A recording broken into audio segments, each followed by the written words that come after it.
Nothing hurts more than stepping on a stickerweed.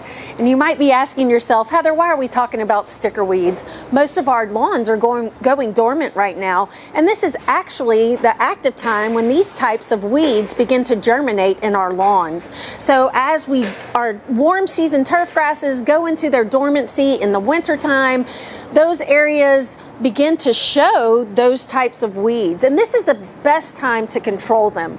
So we want to start thinking about actually pre-emergence during the fall. Mid-October into mid-November is when those plants are going to those seeds will actually germinate. So if we're putting down a pre-emergent, we can stop those seeds from germinating. Now, if it's gotten too late and you've missed that window and you're going into the springtime, we can stop those weeds once they have germinated with a post-emergent herbicide such as atrazine or 2,4-D. Now you can apply those in the springtime as those sticker weeds begin to germinate. Now those are actually the seeds of those weeds. You'll see some white flowers. In fact, the foliage kind of looks like parsley leaves. It's very dense and close to the ground, and you will notice them in patchy areas in your lawn. If you see those come up in the spring, go ahead and apply an application of atrazine or 2,4-D to control those for the future.